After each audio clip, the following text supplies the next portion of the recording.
Summer's supposed to be the easy season. So why are so many people quietly Googling a therapist between summer Fridays? Because more daylight doesn't fix the hard stuff. Sometimes it just turns the volume up. Grow does therapy differently. Grow connects you with thousands of high-quality licensed therapists across the U.S., offering both virtual and in-person sessions, nights and weekends. There are no subscriptions, no long-term commitments. You just pay per session. Grow helps you find therapy on your time. The therapist you want takes your insurance on Grow. Grow accepts over 125 insurance plans. Sessions average $21 with insurance, and some pay as little as $0 depending on their plan. Visit growtherapy.com/ACAST today to get started. That's growtherapy.com/ACAST. growtherapy.com/ACAST. Availability and coverage vary by state and insurance plan. Join me, Monica Reinagel, for a live taping of the Nutrition Diva podcast in Washington, D.C. On Wednesday, August 19th, we are gathering at the beautiful Friends of the National Arboretum to dive into the science of hydration. We're kicking the evening off with a sunset yoga session, followed by the live podcast recording and an open Q&A. So bring your most burning nutrition and hydration questions. Come for the yoga, come for the show, or do both. A huge thanks to our friends at Liquid IV for making this night possible and keeping us hydrated all evening long. Spots are limited. Grab yours and RSVP now at nutritiondivadc.com. Eavesdroppin.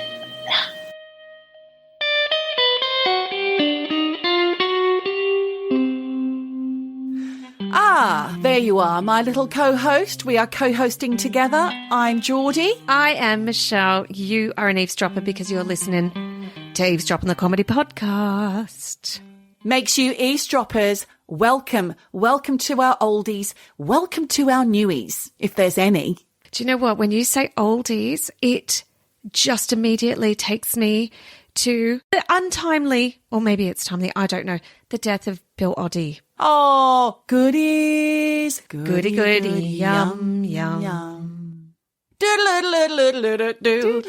Very sad about Bill Oddie, as I was when Tim Brooke Taylor died. Yes. So we've only got one left. It's Graham Garden, who was always my favourite. But I'm not sure how he's doing these days because he's no longer on Radio 4. He used to host or be always on the panel, as did Tim Brooke Taylor, on I'm Sorry I Haven't a Clue.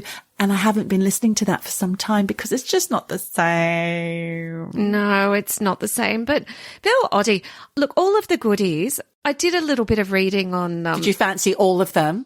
Not fancy them. I just thought they were wonderful. I was too young to fancy them. And I did a little research and reading up on the obituaries at news of his passing. And they did say in this, I think it was a BBC obituary, something like, and strangely, Australia loved the goodies more than in the UK. We did.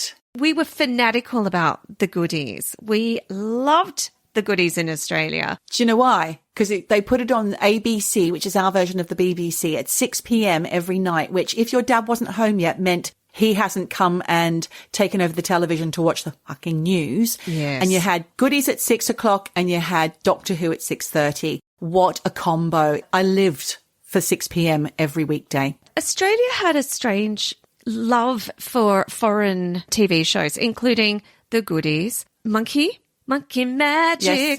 Born on a hill on a mountain top. Well, that replaced it for a little while. That was in the 6 p.m. slot as well, yes. Or 6:30 slot. But then Doctor Who would come back because I was addicted to Doctor Who. And actually with Goodies and Doctor Who, they would continually repeat the episodes. If you'd already seen seasons 1 through 7, they'd go back and start all over again. And nobody cared. Which is great. So I used to be able to go right back to John Pertwee episodes of Doctor Who. It was fabulous. That's how I know so much about Doctor Who. Well, I think we all loved the repeats. I mean, I think it was a joy to see the Cat King Kong episode of The Goodies more than once. Do you remember the giant cat? Yes, the kitten. There were so many Kenneth. Wonderful episodes. We are the gypsies. We're coming to steal your horses. And there's so many things. Ecky Thump. Ecky Thorpe. Yeah, of course. And that was Bill Oddie's episode because he was from Lancashire. Yep. And of course, they did songs, a bit like us. Funky Gibbon was the most famous. Do. Yep, the Funky Gibbon. The Funky Gibbon. We are here to show you how. Yep, the goodies. You can't go wrong. No. People over here are saying in the obituaries that they were like an entry-level Monty Python's Flying Circus because it was aimed at children. They were all from the same Footlights group. Yeah, the Cambridge lot. So there it is. R.I.P. Bill Oddie. Goodies. What a joy. I'm going to pop some of those over. And an ornithologist. And an ornithologist, yes. Bird lover, bird watcher. I'm going to pop maybe some of those episodes that we talked about over on the Patreon. And if you are not signed up to the Patreon, why the bloody hell not? Oh, God. Oh, she's so rude. Well, maybe there's a reason. Maybe it's because you don't know about it. What you need to do is go over to your internet and type in patreon.com/ Eavesdroppin. No G. Yes. You can get a little bit of freebie stuff over there, but if you want the good stuff, you've really got to dig deep into your pockets and just drop a little coin into the... I'm trying to find another word for slot, Michelle, because you don't like it. Makes it sound like an arse crack, you said. I did. Do you know what? It's more about just supporting us over there. Because we give so much. Yeah, well... We try our best. We do. But we love that you show your support for us over on the Patreon. So thank you to all of those lovely patrons. Thank you very much. And listen, also the community that do contribute to the Patreon. So we've got currently Apocalyptic, what's his name? Kissy Apocalypse. Yeah. Kissy. He wrote in, didn't he? He's written in a few times actually in the past, and he's a very active member over on the Patreon. Yes. He was the guy that sent us some information about Cyclone Tracy because he lived through it. Yes. Which is this right. famous 1970s, can't remember the actual date, cyclone that absolutely decimated the city. Wasn't it Christmas? Christmas, I think it was, yes. He has contributed, I don't think we've mentioned this on the pod, he's contributed to a documentary about it. Right. And a friend of his has written a song, and we're going to commemorate, and I haven't listened to it yet, it's on the emails, Michelle, yeah, maybe you haven't looked at it yet. Okay. And so we are going to pop that over there in our community corner. So if you'd like to hear that, that's where you can find it. Also, a book lover has bought Zenith Man. She's an avid eavesdropper. Her name is Janneke from Amsterdam. There was some commenting on what she should be called. And we've now settled on Janneke from Amsterdam.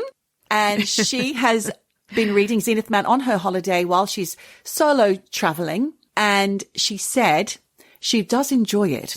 However, some of the technical jargon has kind of flummoxed her a little bit. She said if it was audio, McCracken, if you're listening, if it was audio, she has actually said this, it would make her melt in her seat, which is strangely what we did when we sat in front of McCracken Poston Jr., the author of Zenith Man. Moon eyes is what I believe you said. Well, that's what my husband said, but actually we were literally melting in our seats because it was 37 degrees that day and we were sitting in this hot studio with no windows open. Yes, we were melting. We had the sweat dripping off us. Sweat moustache.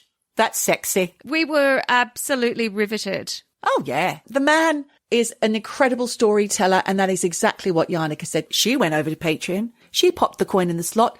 She watched the whole video of him talking, and I tell you, she was pretty excited after the end of that. She loves him. Got some fans out there, McCracken. Yep, we all do. He's a bit worried, though. He did write in. Why? He's a bit concerned now that Sam Neill's gone. McCracken. What's he going to do? Like, how is he going to earn a side hustle as a Sam Neill looky-likey? Impersonator. Well, maybe there is a door open now for you, McCracken. There is, McCracks. You've got an opportunity. Go for it. Is what I say. Say what?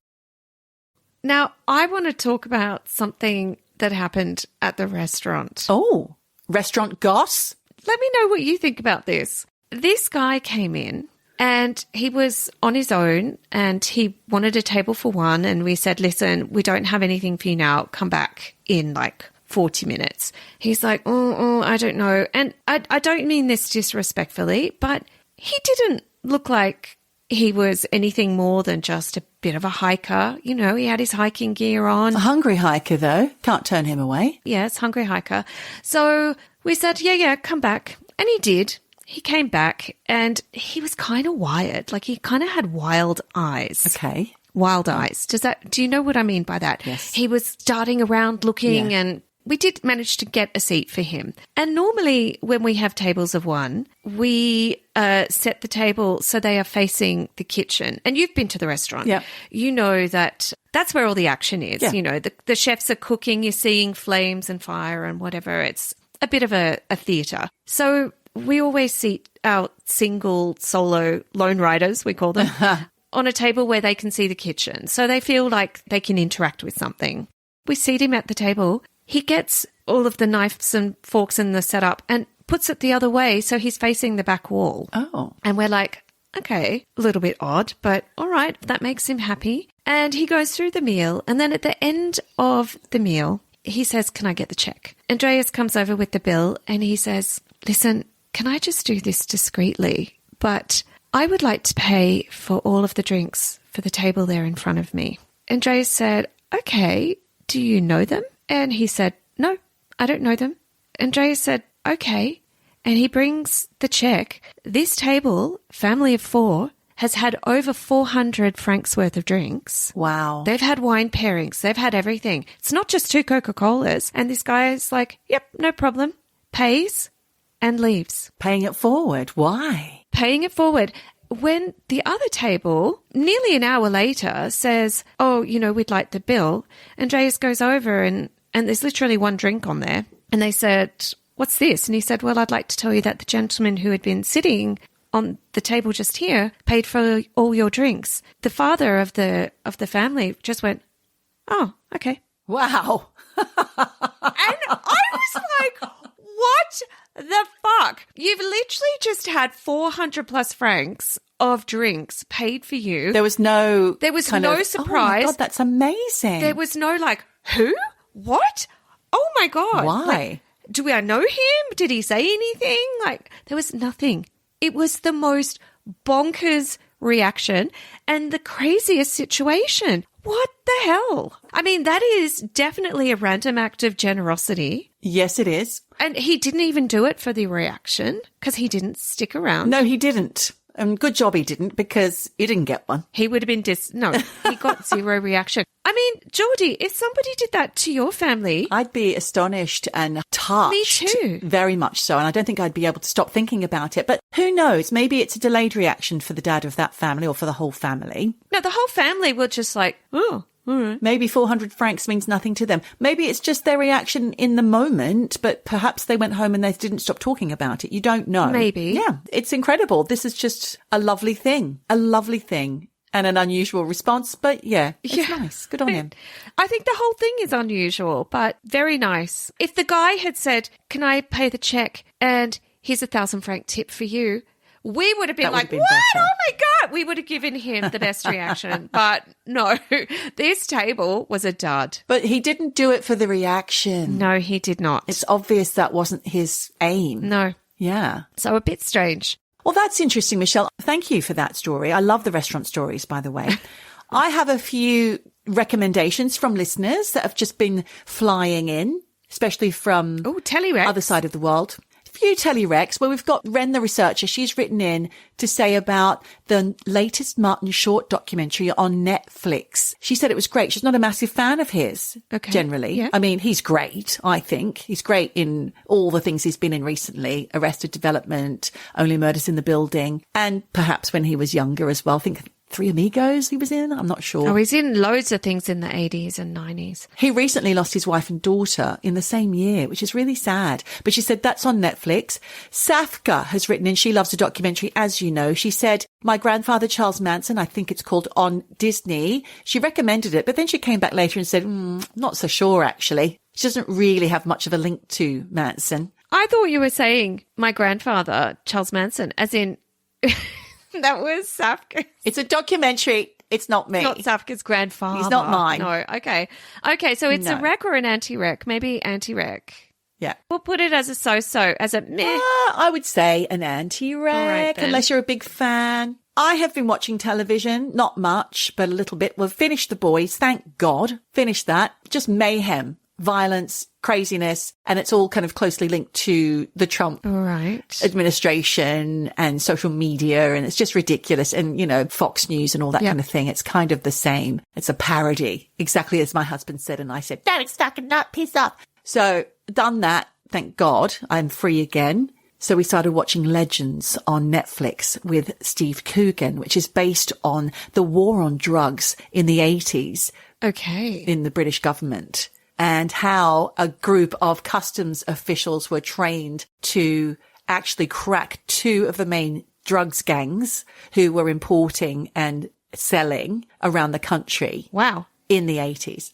It's great. The first episode has been brilliant. Yeah. Well, you know, obviously, you know, Steve Coogs and I go way back. One lunch together. But anyway. Yes, way back to about one lunch, yes. One lunch. Actually, one lunch and one dinner we had together. Interesting. I haven't heard about that, and I will watch that, and I'm going to pop a link on the Patreon. I will say that Andres and I did finish watching Dutton Ranch. It's kind of cheesy.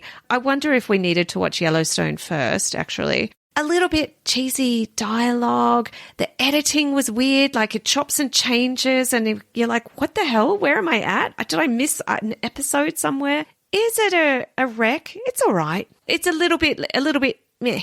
Well, I wouldn't bother with that. I tried to episode 2. I had some time on my hands last night, Michelle. I watched a bit of Celebrity Gogglebox, which was fantastic. I love Julian Clary. He makes me laugh out loud. I haven't seen him for ages. So then I tried to watch second episode of something we started, which is His and Hers. Oh. Is that right? His and Hers? I'm not grabbed. We weren't miss. really grabbed, were we? Didn't snatch us. It didn't grab us in. So I give things one ep. I forgot to tell you, I've actually been really busy going out and about. I've been already this summer. I have been to see Kneecap with Mary Wallopers, which were actually in the final episode of The Boys. The soundtrack was great bands. It was basically Irish Glastonbury that I went to a couple of months ago. And then I went and saw Billy Childish. My husband thought I was seeing Billie Eilish. Okay. Billy Childish, he is a musician from Kent, the Medway Sound. He's been in the Headcoats and things like that. And what else have I done? Oh yeah, I saw Sam Campbell last week and forgot to tell you. The comedian, Australian comedian. Okay, how was that? Locally. It was okay. The rest of the comedians, like I love the guy who did the MC. I'd seen him previously, Bobby Mayer. I have told you about him before, I'm sure of it. I think he's American, based in the UK.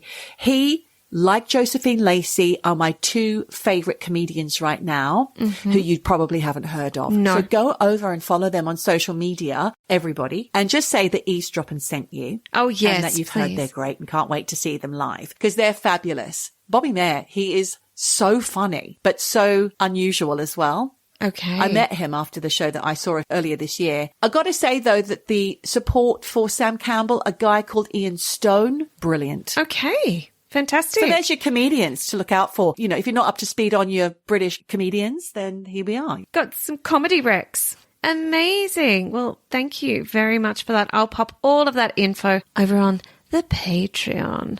www.patreon.com/Eavesdroppin podcast. I've already said that, Michelle. Said it again. Can't forget now, can you? You know how the Americans always do that in American ads? Call 0012. That's 0012. And again, 0012. Hammering the message home. It sticks in your mind. Well, that's what I do with people's names when I first meet them. Oh, good for you. That's actually a good thing. I say it 3 times when I meet them. Well, I get nervous that I forget people's names. Even friends I've known for 20 years, I'm like, oh, I've gone blank. Like, what the hell? Funnily enough, that's what happened to Bobby Mayer when he was introducing Ian Stone at the Sam Campbell gig. Oh, shit. Forgot his name. And he's known him for years. This is the thing. Sometimes you get all choked up with anxiety or fear or whatever, and you just go blank. Or too many words in your head. Yeah. It's happened to me. Oh, it happens all the time. It's normal. C'est normal. Oui, oui. Murder. It's true, and it's crime. Crime time. It's crime time. Murder. Crime time. Crime time!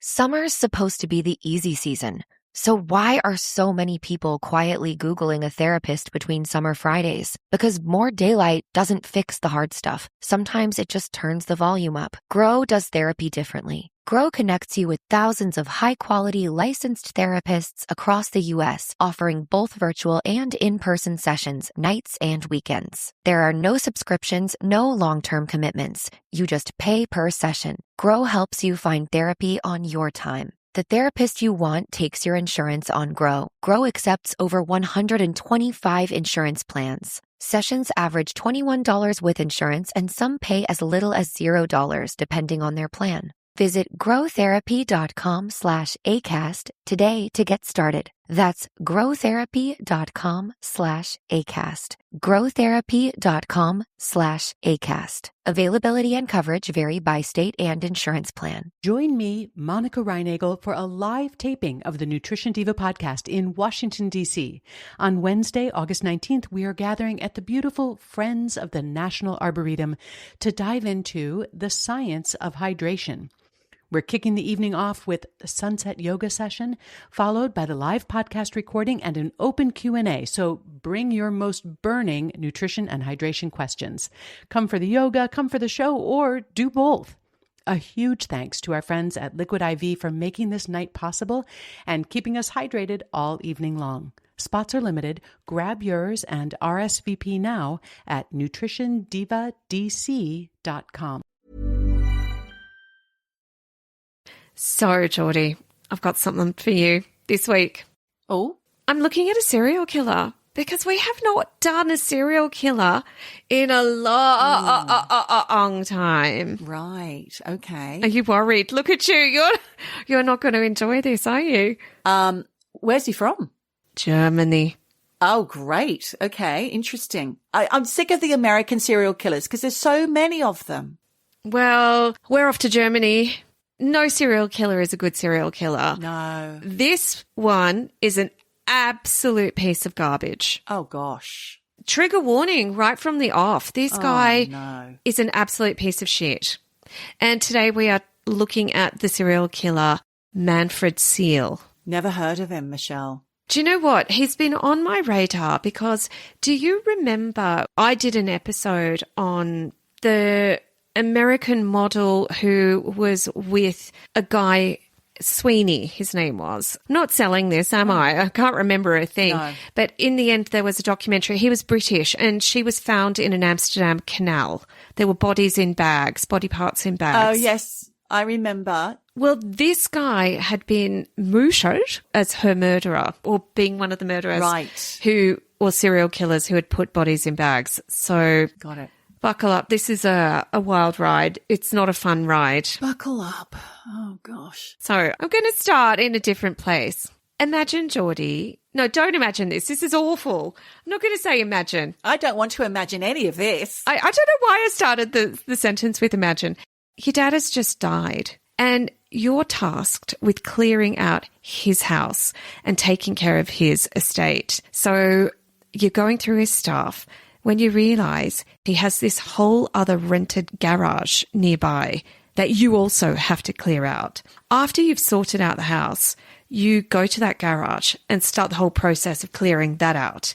And then you find a blue plastic barrel, which you open up, only to find that barrel is full of human body parts. Oh, come on. No, I would reject that thought. Not only are you probably in grief, like my dad has just died, then you're faced with this fucking barrel and you're like, no. Who the fuck was my dad? What the hell is this? No. This is the situation. That's a brain breaker. I think it's a mental psychotic breaker. I don't know how you would cope with this, but that's the situation that Manfred Seel's daughter found herself in after her father died in 2014. Oh, poor lass. Now, for decades, Manfred Seel had been considered by almost everyone who knew him just to be an ordinary bloke. He was a landscape architect from Schwalbach near Frankfurt. And by all accounts, he was a guy who just lived a quiet life. He had a family. He played saxophone in a local band and was known by neighbours as someone who just kept himself to himself, i.e., he was not the kind of person anyone expected to be connected to some of the most disturbing unsolved murders in the Frankfurt Rhine-Main region. But after his death and that bloody blue barrel, investigators began piecing together a completely different picture of this guy. And as we've said before on this podcast, it's always the quiet ones you've got to watch out for. Well, you're not going to be announcing it on a loudspeaker, are you, Michelle? No, you're not. And I guess this is how people fly under the radar. The quiet, nice neighbour who plays saxophone on the weekends. And, yeah, you know, in his spare time, he's a murderer. Of course it's him. Not saying it's all your neighbours who play sax, by the way. No. It doesn't indicate you're a murderer. But in this case, obviously, it was the case. So Manfred Adolf, there's a clue, Seel was born on 30th of October 1946 in Kronberg im Taunus in the German state of Hesse. Hesse. He grew up as an only child and had what appeared, at least from the outside, to be a pretty conventional upbringing. He went to school in Oberrussel and later completed an apprenticeship in chemigraphy, which is apparently What's that? engraving images on metal plates. Between 1967 and 1969, Manfred did compulsory military service, and he served in a rocket artillery unit in Gießen. And shout out to our favourite eavesdroppers, we've got friends from Suzanne and Misha, also from Gießen. Oh, something to be proud of. A Yeah. little link there. I've been to Gießen. My band's played in Gießen.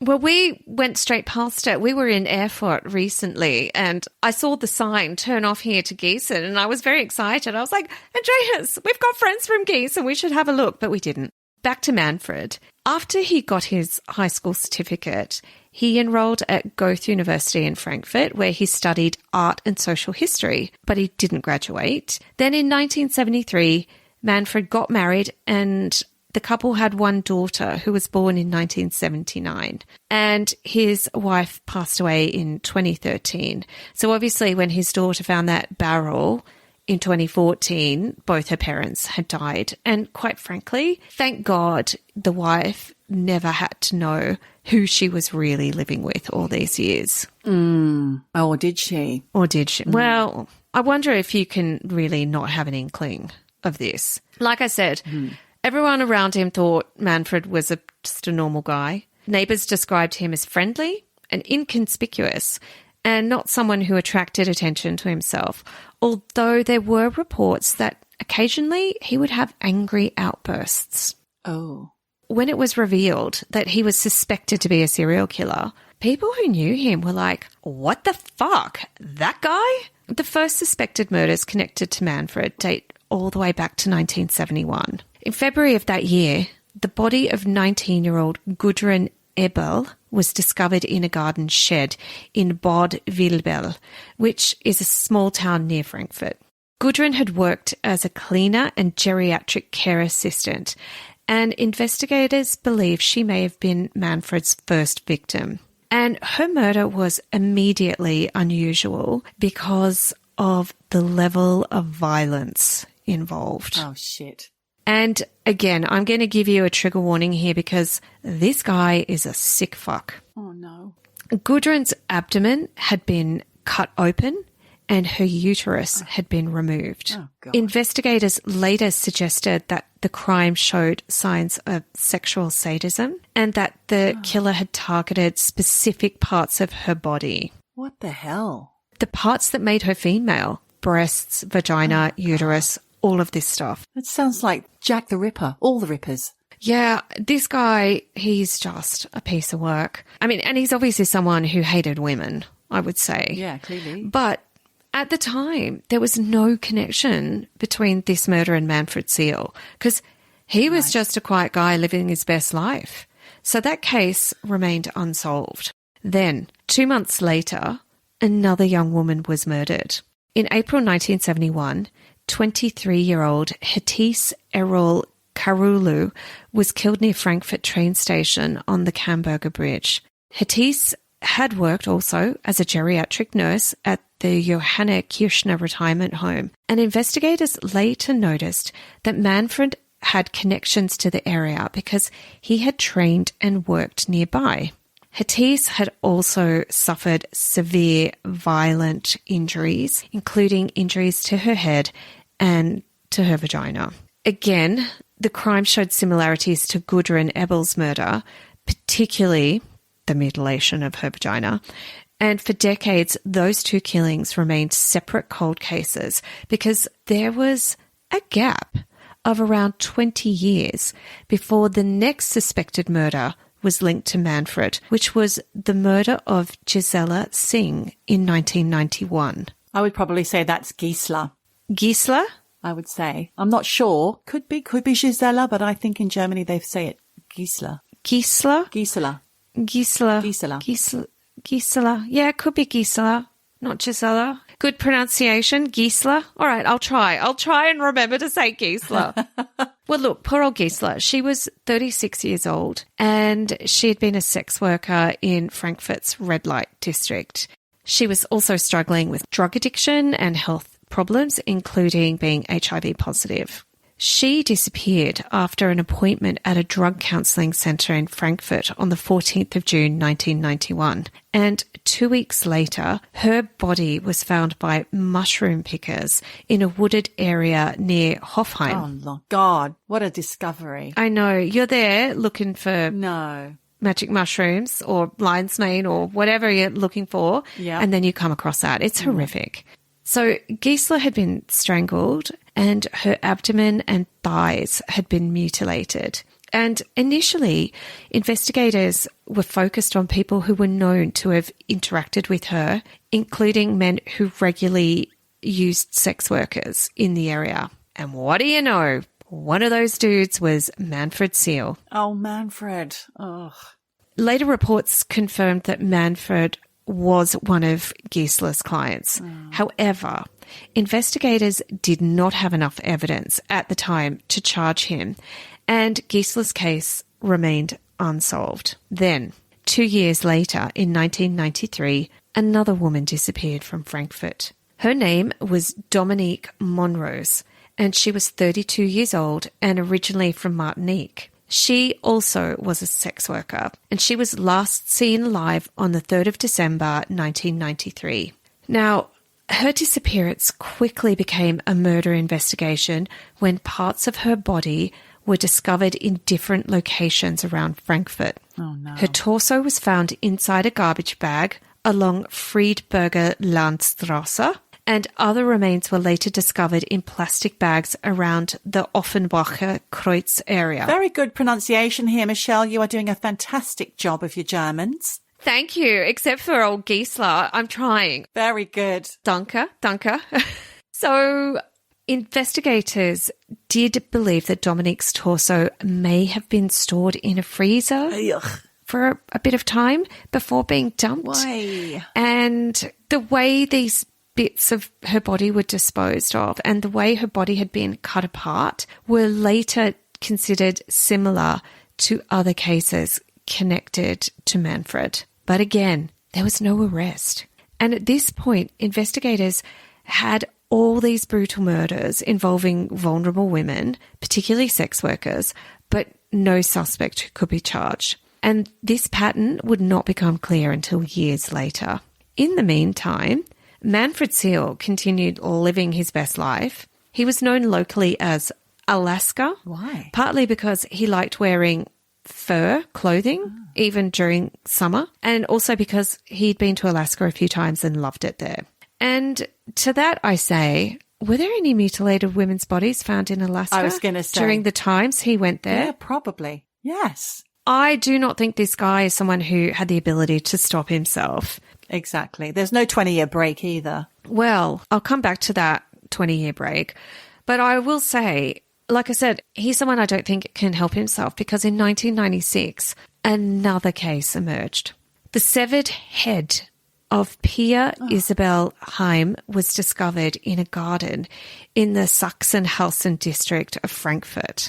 Pia was 27 years old and she had worked at a bank. And I talked about these women being vulnerable. Pia had mental health issues and was receiving treatment for schizophrenia. So police considered whether Manfred could have been responsible for her death, partly because investigators believed he did target vulnerable women. However, again, there was no evidence at the time that connected him directly to the crime. But then came those body parts in the blue barrel that his daughter had the misfortune to find. Honestly, how dare he put her through that? This guy clearly did not care about his daughter finding that. What a beast. It's terrible. I guess I didn't talk about how he died, actually. He just died living his life, and he died at the age of 67, which is not old, because he'd been diagnosed with esophageal cancer. And actually, it was his daughter and her partner who found that barrel. When they contacted police, they identified the remains as belonging to a woman called Britta Simone Diallo, who was a 43-year-old sex worker from Frankfurt. And she had last been seen alive in autumn 2003. So those remains were in that barrel for 11 years. Oh, God. And unlike many missing persons cases where families and friends raised the alarm, but with Britta, she had never officially been reported missing, which meant her death went unnoticed for years. So the discovery of her remains in that barrel immediately changed things for police, because now they had something directly linked to Manfred. And this was no longer just a collection of old unsolved cases. They now had evidence that this guy could have been a possible repeat offender. This connection between the dead man, Manfred, and these disturbing hate crimes against women that went back decades. And that's when the investigation into Manfred properly began, only after his death.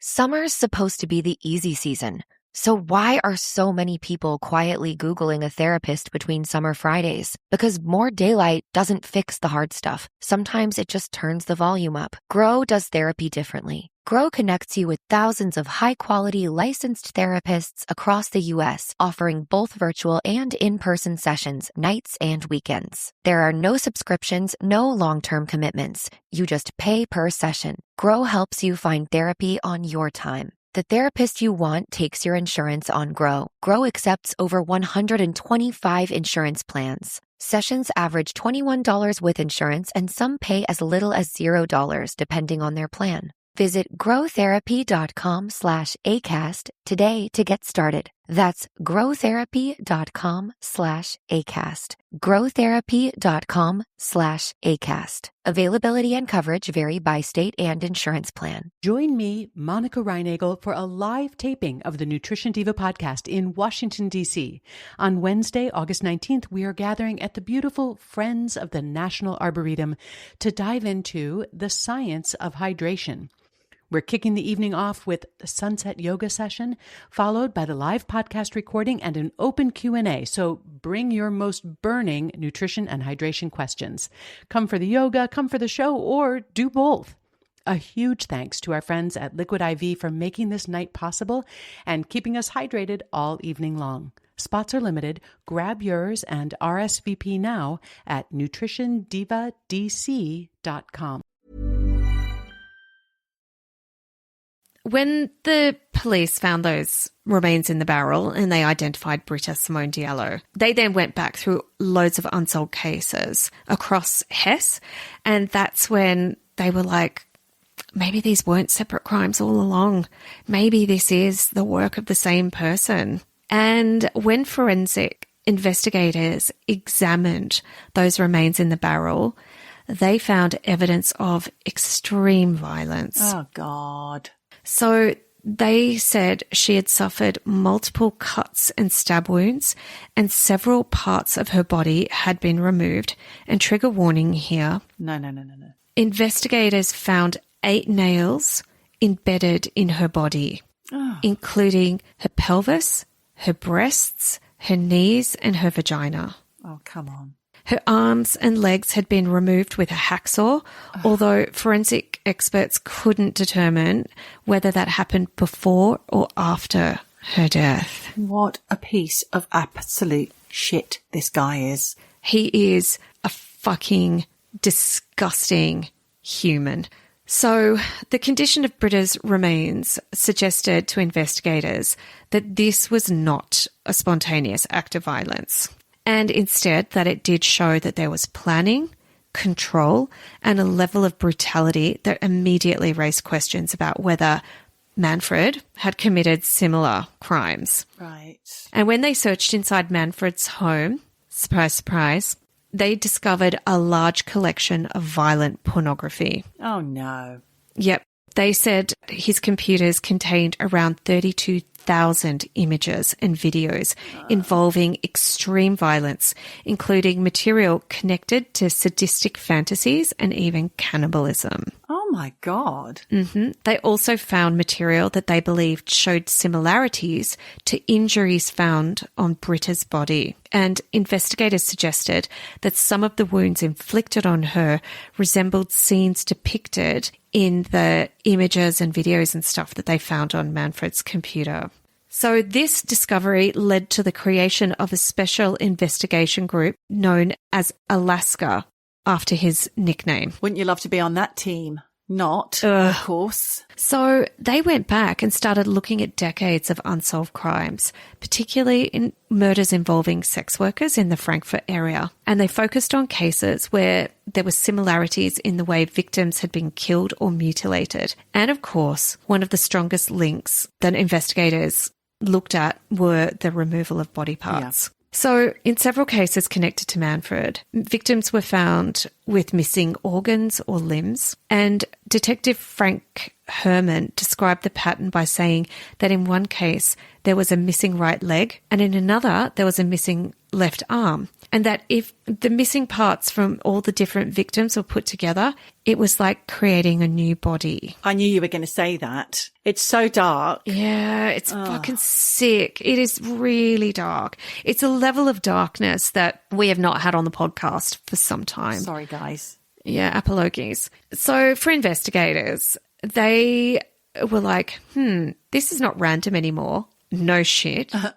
And they believed maybe all the removal of these body parts were a signature that was maybe kind of a ritual. And then they went back and looked at that murder from 1971 of Gudrun Ebel and also Hatis Errol Karulu, because they had been killed within months of each other. They also realised that the location was really a high connecting factor to Manfred, because, you know, he had the opportunity to encounter both of these women. However, I will note, no conviction was ever possible because the guy's dead. Exactly. It's a fait accompli. It's done. Yep. What can you do? Exactly. And all of these cases were decades old. And then, of course, there was Gisela Singh. Her case, you know, had attracted attention because she disappeared from Frankfurt's drug and sex work kind of scene. And they thought that her vulnerability was something that Manfred exploited, which, if that's correct, was the same MO as with Dominique Monroe's, because Dominique's murder showed similarities that investigators found troubling. You know, her body had been dismembered, and as I mentioned before, parts were discovered in different locations. Police believe the way her remains were handled indicated planning rather than a crime committed in a moment of anger. Right. Again, which sort of is starting to piece together a picture of his MO. And then there were other missing women. Because, yes, Geordie, this absolute piece of shit is suspected of even more crimes. Of course.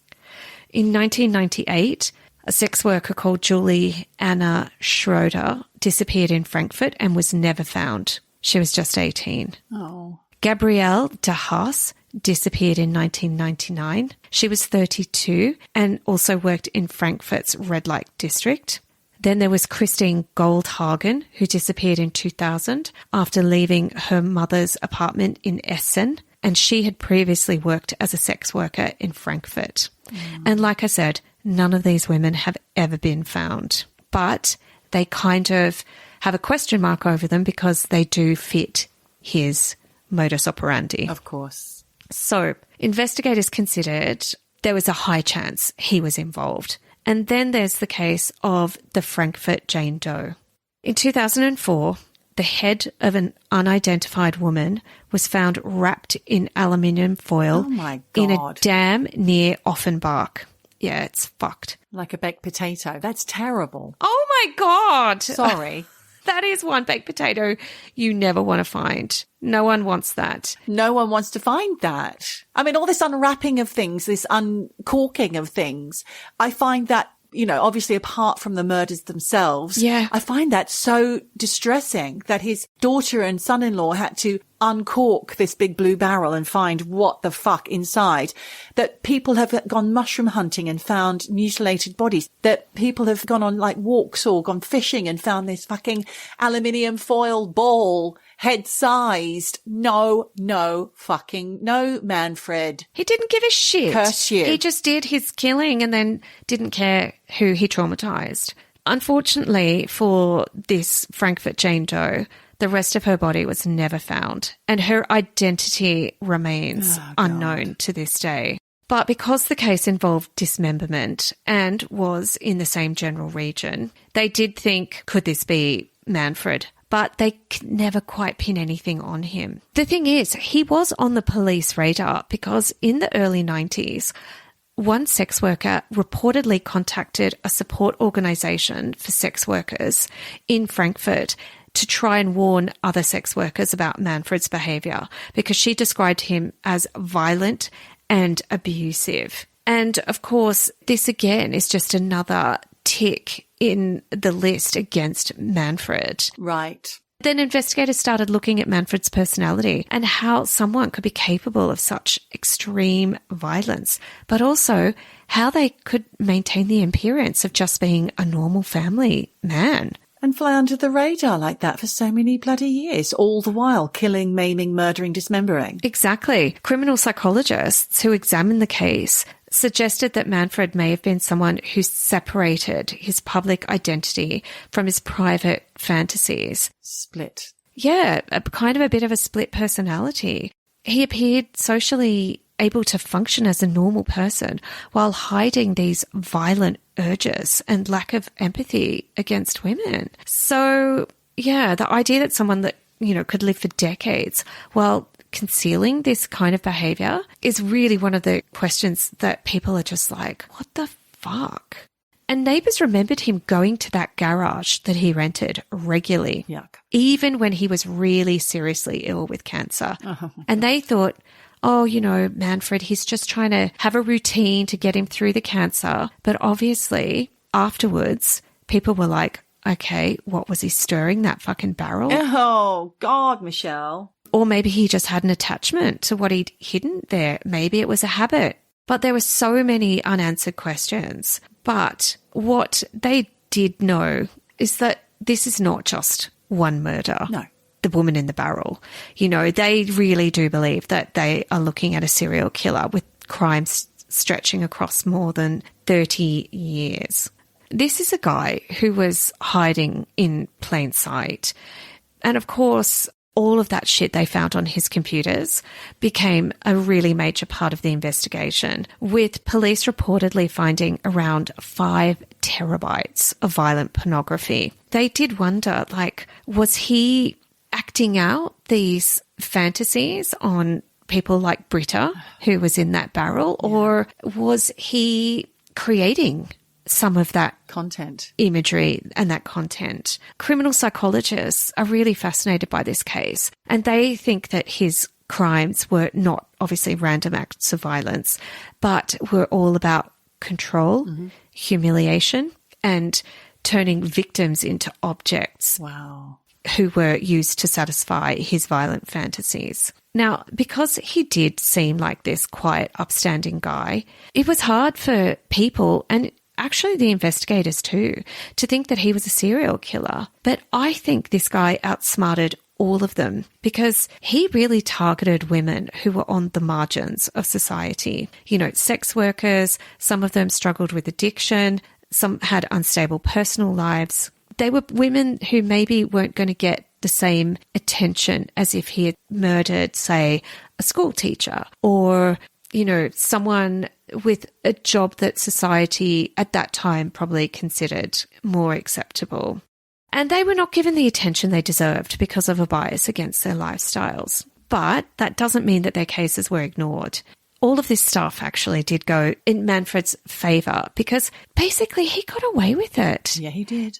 Because he died before he could ever stand trial. Obviously, there's so many unanswered questions. The big one for me is, how many more, Geordie? How many more? Exactly. How many more victims are there that we don't know about? Investigators do believe there were more. I'm sure. And they've examined lots of cold cases in the Hesse region, looking for similarities.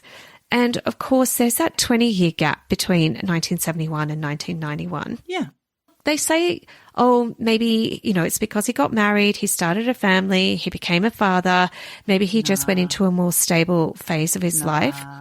Another possibility for me is that he was still committing crimes, but they just haven't been discovered. They haven't found them. Exactly. They haven't been connected to him. Yep. Or maybe that's what he did when he was off in Alaska. Yeah. But he wasn't there for 20 years on his trips. Yeah. On his trips. Yep. You know, he wasn't doing sense. it killing where he lived. No. But another possibility is that maybe he didn't act alone. Because some forensic details made investigators consider, could there have been another person? But there's no confirmed second offender. All of this, it does make you just think, so many missed opportunities here to catch this guy because sex workers were saying this guy's violent. Yes, exactly. No one's listening. Yeah, he had been connected vaguely, but they couldn't pin anything on him. The fact that his name was in the mix for that story that you told us previously about the model in the river, that meant that he was on the radar. He was on the radar. What a shame. I know. Obviously, they couldn't really connect the dots here. Even with all the evidence collected after his death, you know, we've still got the facts that he was never charged, he was never convicted, never questioned. Whether he was responsible for every murder connected to his name, we don't know. But that barrel, this blew the whole case wide open. What a legacy. Oh, my God. What a legacy to leave his daughter as well. And imagine, the whole while you were telling me this, I was thinking of her and her realization that her father must be a serial killer and quite a sadistic and revolting one at that. Imagining and remembering her father's memory, his arms around her, his goodnight kisses, his holding her hand on the first day of school, that must sully those memories. Oh, it would have to. Beyond redemption. I don't know how you would be able to reconcile the man you thought you knew with the man who left you to find body parts in a barrel, mutilated and sexually violently mutilated. Oh. It is so disturbing. And then, of course, you have to think, I'm related to that guy. Yep. What does that make me? I can't even imagine the questions. A lot of questions. The big question here is, I think there's got to be more. I can't believe that this guy didn't kill for 20 years. So anyway, that is the serial killer, Manfred Seel, in a barrel. Thanks. Thank you, Michelle, for bringing that to our attention and dipping our toes in that murky, murky waters. I tell you what, the whole time you were telling me that story, I was getting full gothic vibes from you. Why? You're not going to love it because your outfit and your hair today, slightly reminiscent of Gary Oldman as Dracula in Bram Stoker's Dracula. Do you remember his big bouffant hair and the big silky gown that he would wear? Plus, you've got a giant bat in the room flying around. There's a bat-sized fly that's been in and out of... So I feel like I'm looking at Gary Oldman's prettier younger sister, of course, in Bram Stoker's Dracula. Thank you. Thank you very much. I found a new robe to wear. It's a black one. And yes, it's slinky. Yes. Okay. Yes. Bit gothic. And look, there is so much about this case, which is dark, dark, dark. So, okay, I can see why you're getting gothic vibes here. Thank you very much. Purely off the look of you, mind you. You've got the bouffant. Well, it's only because I couldn't find a hair tie, so I've got a comb. Do you remember those like combs from the 80s? Yes, I've been using the combs, yes. I like a comb. I like a comb. Hair combs. I couldn't find any in Europe. I had to buy those in Australia from Lady Jane. I bought mine in Australia as well, in the local supermarket, yeah. Yes, Lady Jane hair combs. They don't travel well. They break. No, mine are a bit broken. When I go back to Australia, I'll buy you a new set. Get me a new set. Thank you. Yes, I will. Right. So maybe we leave it on that light note of talking about hair. Well, if we can. Everybody go and wash your faces and hands now. Make you feel a bit fresher. Wash it off. Wash it off. Exactly. And don't eat that sandwich. It's a rough ride. Sorry, guys. Yeah, a bit late for all that now, Michelle. I think that leads us to really We'll love you and leave you. the teeth rings that we always say. Absolutely. Wherever you are. And whatever you do, Just keep eavesdropping. Eavesdroppin'. If you can handle it, that flowing into your mouth. It's on your mic. It's on my mic. Eavesdropping, eavesdropping, dropping, eavesdropping, dropping, eavesdropping, eavesdropping, Dropping, dropping. eavesdropping, eavesdropping all day long. Eavesdropping, this is a song. Drop it like it's hot. Free audio post-production by alphonic.com. Join me, Monica Reinagel, for a live taping of the Nutrition Diva podcast in Washington, D.C. On Wednesday, August 19th, we are gathering at the beautiful Friends of the National Arboretum to dive into the science of hydration. We're kicking the evening off with a sunset yoga session, followed by the live podcast recording and an open Q&A. So bring your most burning nutrition and hydration questions. Come for the yoga, come for the show, or do both. A huge thanks to our friends at Liquid IV for making this night possible and keeping us hydrated all evening long. Spots are limited. Grab yours and RSVP now at nutritiondivadc.com.